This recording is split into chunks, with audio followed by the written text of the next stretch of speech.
சலாசு தாவாத்தின் முஸ்தஜாபாத்தும், 3 துவாக்கள் எந்த காலத்திலும் சக்கபி இன்ன 3 துவாக்கள் எந்த காலத்திலும் மறுக்கப்படாது, அதுல எந்த சந்தேகமும் இல்லை அப்படின்னு சொல்லிட்டு முதல் தரமாக யாருடைய துவாவை வைக்கிறாங்கன்னு சொன்னா தாவத்துல் வாலித், பெற்ற தந்தையினுடைய துவாவை தான் வைக்கிறாங்க ரசூலுல்லாஹ்.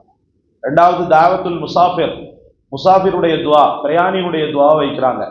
தாவத்துல் மதுலூம், அநீதி இழைக்கப்பட்டவனுடைய துவாவை 3ஆவதாக வைக்கிறாங்க.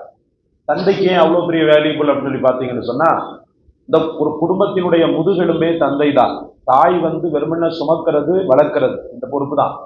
ஆனா காலம் முழுக்கும் பார்த்தீங்கன்னு சொன்னா குடும்பத்தை கொண்டு செலுத்துறது, அவன் ஆடி ஓடி ஓயிற வரைக்கும் தந்தையினுடைய முதுகுல தான் குடும்பம் இருக்கும். அந்த அர்ப்பணிப்புக்குரியவனுடைய துவாவை சாதாரணமா விட முடியாதுன்றதுனால அல்லாஹ் ரப்புல் ஆலமீன் தந்தையினுடைய தரத்தை பெரிய அளவுக்கு உயர்த்திருக்கிறான். தாயினுடைய துவாவும் வேல்யூபிள் ஆனதுதான், மறுப்பு சொல்வதற்கில்லை.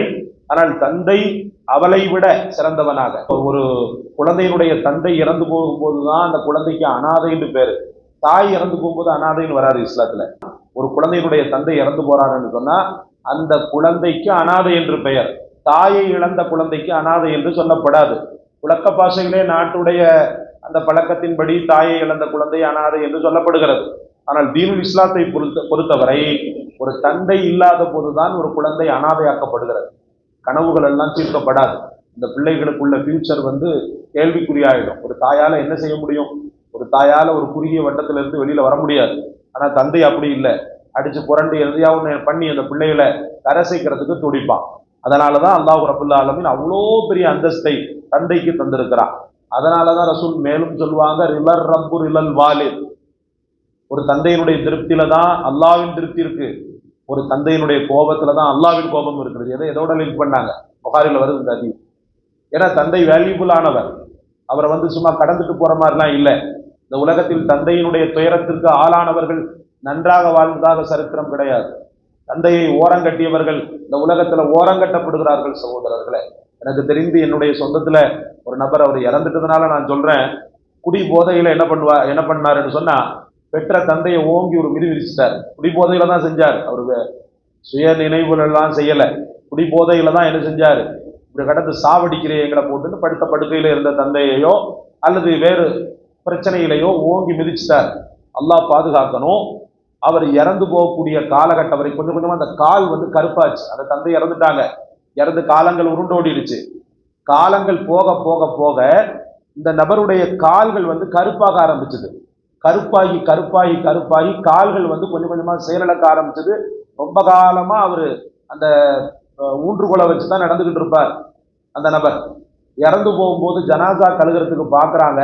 நம்ம ஜனாசாவை நான் போய் பார்க்கல, கேள்விப்பட்டோம், துவா செய்தோம். நம்முடைய உறவு சார்ந்தவர் தான், எல்லாம் பாதுகாக்கணும். ஜனாசாவை கழுவும் போது கால்களை பார்க்கும்போது அந்த கால்கள் கரிக்கட்டையை போல மாறிவிட்டது. சகோதரர்கள், எந்த கால்களால பெற்ற தந்தையை எட்டி உதைத்தானோ அந்த கால்கள் கரிக்கட்டையாக மாறிவிட்டது. அவர் மன்னிப்பு கூட கேட்டிருக்கலாம் அல்லாஹ்விடத்துல, இப்படி எல்லாம் துன்பம் துயரம் இந்த காலில் வந்திருக்குதே, என் தந்தையை செஞ்சுட்டேனேன்னு. ஆனாலும் அந்த பாதிப்பை மௌத் வரைக்கும் அல்லாஹ் விடலை. அவர் நல்ல மனிதர் தான், என்னன்னு தெரியல, அந்த குடிபோதையில ஆரம்ப காலகட்டத்துல அப்படி பண்ணதுனால அல்லாஹ் ரப்புல் ஆலமீன் ஓரம் கட்டிட்டான். அதனால சகோதரர்களே, தியாகத்தின் மறு உருவமாக இருக்கக்கூடிய தந்தையை பேஸ் பண்ணித்தான் நம்ம வாழணும்.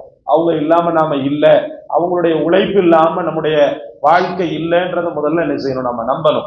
அதற்கு பிறகுதான் மற்ற உறவுகளை நம்ம என்ன செய்யணும், ஆதரிக்கணும், ஆதரவு செலுத்தணும்.